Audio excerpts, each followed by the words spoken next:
Hi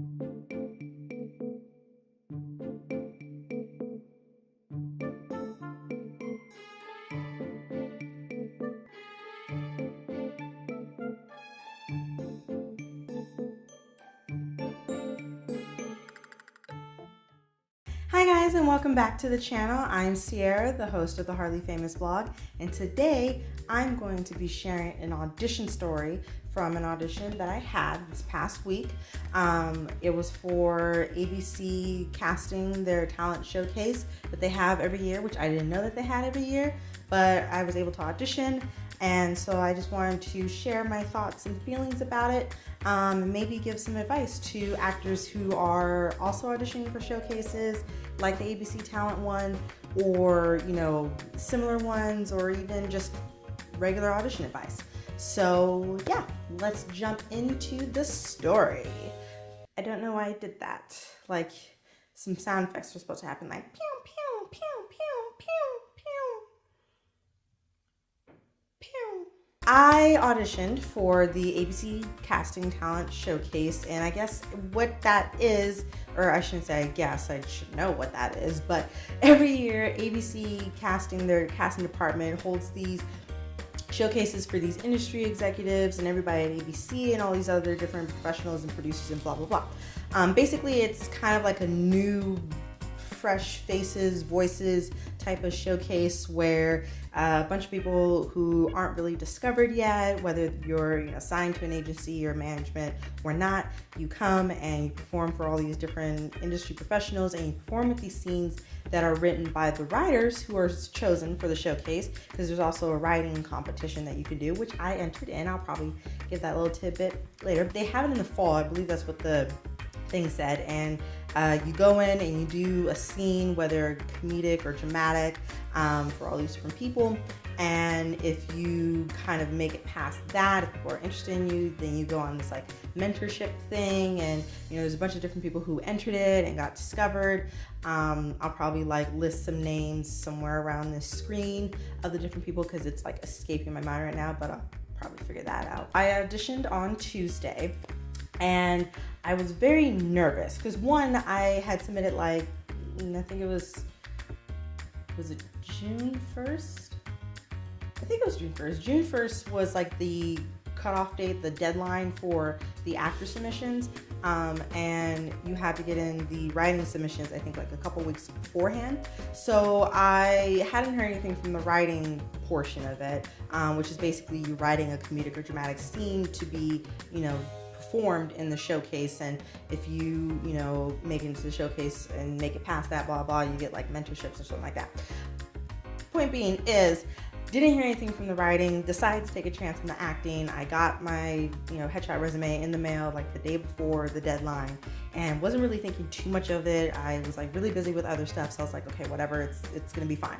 If I get in, I get in. If I don't, then at least I tried. It's the at least you tried aspect of it that works. Last Friday, I had received an email like late afternoon from the casting department saying they wanted me to come in and audition, and I was just like in the mood for really good news, because last week, it wasn't a bad week, but it wasn't like a good week. It was busy and overwhelming, and it was just yeah, it was just a lot. So it was very good news to have last Friday afternoon that I scored an audition, and I panicked all weekend because I was like, oh my God, they haven't sent me my sides.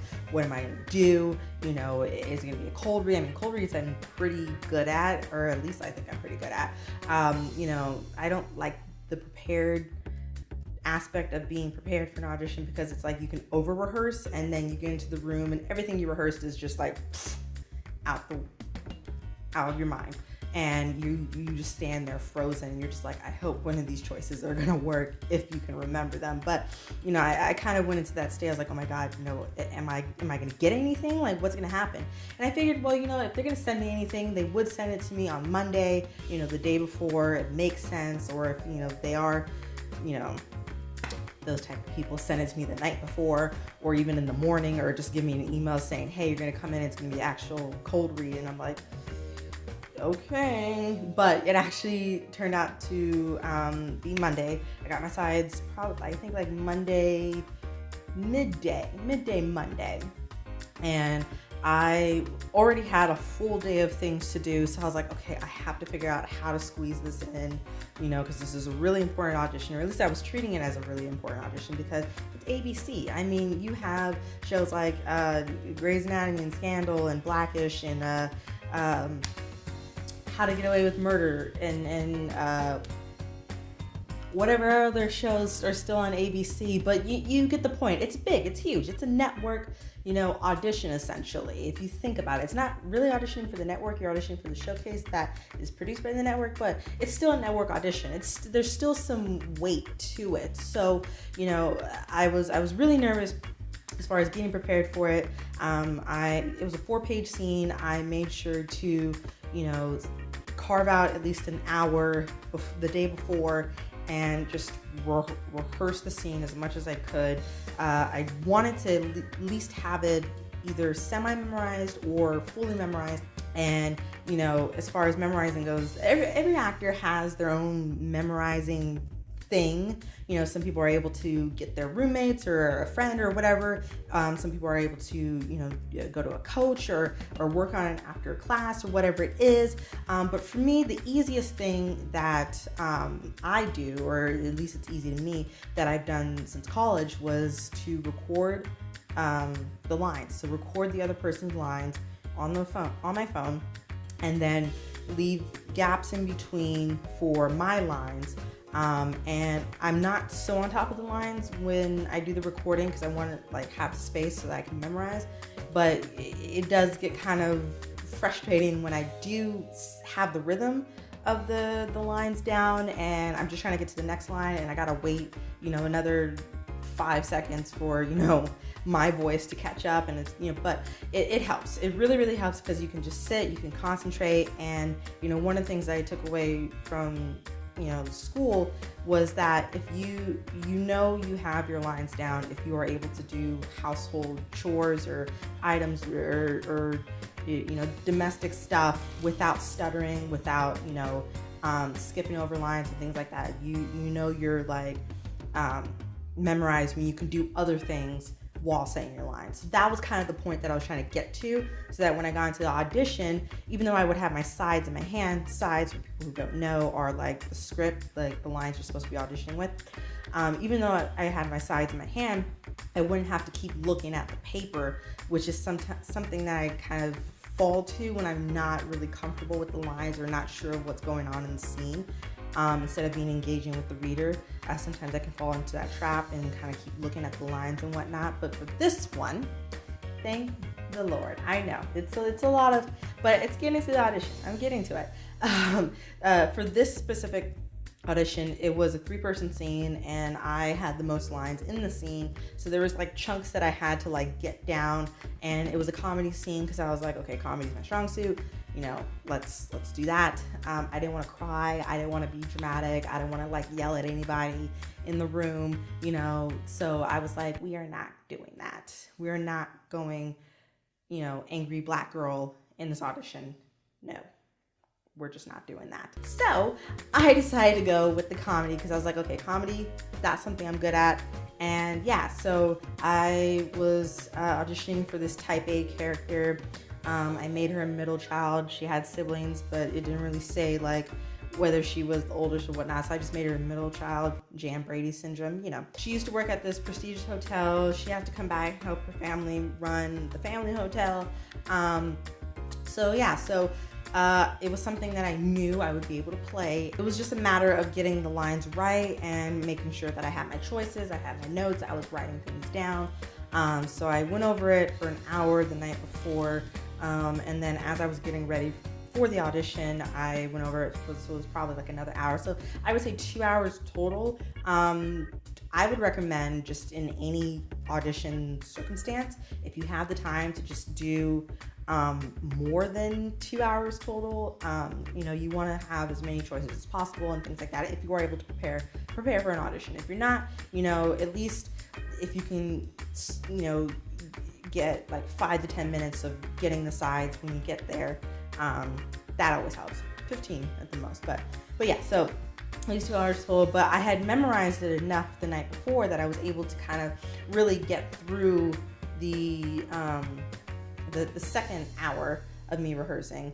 And then when I got there, obviously the nerves kicked in and whatnot, because it's ABC, or at the ABC building, you know, across from the Disney Studios in Burbank, and you know, you're like, oh my God. So there's just all this, like, you know, you want to do a great job. So I had my headshot. I walked in. I thank God I got there on time, because that's another thing when you're auditioning. LA, I feel like all LA-based actors deal with this. LA-based actors have to deal with traffic. And I'm sure New York people in Chicago, Atlanta, you know, Miami, all those, Dallas, Austin, all you guys probably have to deal with traffic and whatnot, but there is nothing worse than living in LA or the surrounding areas of LA and having to deal with traffic. And my audition was at 3:45, so that's midday traffic. And I had to go to Burbank. And coming from Pasadena, there's at least 2 mergers that I have to pass through in order to get to my destination. And thank the Lord, both of them were moving. There was no stopping at all. I got there maybe like 15 minutes. Yeah, about 15, 20 minutes, I would say. 15, 20 minutes, you know, and was able to walk in and sign in, because I was like, the last thing I want to do is get there late or leave late or whatever it is, or get there right when my audition's supposed to be, even though auditions will always be running behind, no matter who you're auditioning for. You know, I want to get there and be able to just kind of settle in and just, you know, breathe and go over my lines again and blah, blah, blah. So got there, there's at least 3 other people ahead of me. So I was like, this is good. This is excellent. Amazing. Going over my lines. They were like, oh yeah, we don't need any more headshots. And I'm like, well, just waste that. I had it anyways. You never know. Be a good actor, regardless if they want your headshot or not. Again, bring your headshot. You never know. You never know if you run into somebody else in the building. Who knows? Anyways, so was the last person in my time slot to go in, went in. The girl was really nice. The casting director, who had, I guess, was emailing everybody, super nice, super friendly, was reading with another girl. And again, it's a 3-person scene, so I have 2 people that I have to talk to, but I'm talking to 1 reader. But I was like, I'm gonna engage with the other person. So engaging, moving around, energy, you know, whatnot. I was like, as long as my energy is up, you know, the scene's gonna work out. And surprisingly, I thought I was gonna forget everything when I got in the room. I would say I probably maybe had to refer to the paper at least a few times. And those few times that I had to refer to the paper, I was actually using it as a prop versus kind of like, what's my next line? You know, so because I had memorized everything the night before and was working on it before I got to the audition. So things were just kind of flowing out my mouth, which very rarely happens, but it was just happening. It was just going. And so I walked out of the room because I only had to do it once. I was expecting to redirect. I was expecting to do it because I have like 4 different dialects on my resume that I haven't worked on, spoiler alert, since like college. Another spoiler. And I was super worried that they were going to ask me about that, or, you know, some special skill that I had on there that I hadn't worked on, like tumbling or something like that. Who knows? But I'm like, I don't know why I would tumble in the scene. But point being is, I thought they were going to ask me questions about my resume. Turns out they weren't. They just wanted to see you act, which I'm like, those are the best auditions. You just go in, do your thing, and come out. So I was like, hallelujah, praise Jesus, everything that is holy in this world. Oh man, let's get back to my car and get out of this hot ass heat, because that room was super hot. It was like 90 degrees hot. Like climbing to 98 degrees, and not the band, like the temperature you don't want to experience. That's how hot it was. And I had long sleeves on because I was trying to be a good little actor and cover up my tattoos. Because remember in my last video, if you covered them up, do it. If you didn't watch the last video, you should probably pause this video and go watch it. I have nothing but good vibes. Fingers crossed, limbs crossed, everything is crossed. That I get a call back, because it was just the pre-reads, meaning they just kind of wanted to see you act. If I get a call back, yay. If I don't get a call back, at least I tried. Said no actor ever. I'm kidding, I said that earlier in the video, but you know, Few things of advice I would give to actors who are either auditioning for showcases or just regular auditions in general. Ceirra cannot speak. So warm up, that's one thing you should do. Go over your lines as much as you can, either the day before, a couple days before, whenever you get your sides, or however long, you have in between, the time you get the audition to you actually going into the room.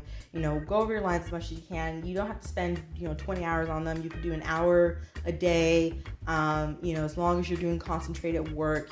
You can get it done. You can memorize it. Try to, speaking of memorization, try to get it either semi-memorized or fully memorized, because the last thing you want to do is just stand with your sides and having to keep referring to them, and not really engaging with who you're reading with, because a lot of times readers will give you nothing, so you have to perform, which is the sucky part, but it would help if you have your lines together so you don't have to also not give nothing. Yeah. On to the next tip. Make sure you always have a headshot and resume, no matter what. Even if they don't want it, even if you sent them 20 of them already, always have a physical copy with you, because you never know if they lost it, if they actually do need it, if somebody else is coming in and they want to see it, or they're going to pass it to somebody else. You never know. So always have a physical copy in hand. Warm-ups. Actors do various warm-ups and things like that. Whatever works for you. You just make sure you warm up your voice beforehand. You don't have to go cuckoo crazy, Sharpay, warm-up style. Anybody who watched High School Musical would get that. If you didn't get that, then I'm really sad that I had to explain that to you. But go look that up. Anyways, so warm up, and then get there at least 10 to 15 minutes early. You always want to be able to sign in. When I got there, literally maybe 2 minutes after I had signed up, one of the assistants had came out and took the sign-in sheet and took it back into the room. So anybody who was, scheduled to come in after 4, they could sign in. But anybody who did get scheduled for before 4 couldn't sign in anymore. So sucks to be you. I'm kidding. Just nothing but good juju here. Anyways, so yeah, make sure you get there early so you can sign in and things like that. And you have a little time to kind of settle in, breathe, and go over your lines a bit. You are going to be nervous. If you're not nervous, then you are not an actor, because I don't know how you don't get nervous. Because again, this is your moneymaker.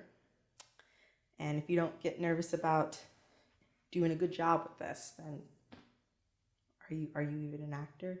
If you like this video, go ahead and give it a big old thumbs up. The like button is somewhere on your screen, left or right, wherever it is underneath the video. Give it a thumbs up if you liked what I talked about. Click the subscribe button so you can subscribe to this channel and everything that is going to be happening with the Hardly Famous vlog. You'll be in the know if you do that. Next to it, the little notification bell. It's a little gold bell or silver bell, whatever it is, on your screen. Click that. That's beside the subscribe button so you know exactly when I drop new videos. In the comment section, go ahead and put your thoughts and comments on this video. If you had any audition experiences that you would like to share, put that down below. Any advice you would give to actors about auditions that I didn't talk about. I probably gave general advice, but if you have something more specific, put that down there. And if there's anything specific you would like me to talk about on the Hardly Famous vlog, put that down there. We'll be working on newer stuff coming in the next few months. But if there's anything immediate you want to see, put that down below. In the description box, all the social media for the Hardly Famous vlog, Twitter, Tumblr, Instagram. My social media is down there, also on those same 3 profiles, as well as Pinterest, Facebook, and I have a website, which is somewhere on this screen. Will pop up. Follow everything. Subscribe, like, comment, and I will see you in the next video. Bye, guys.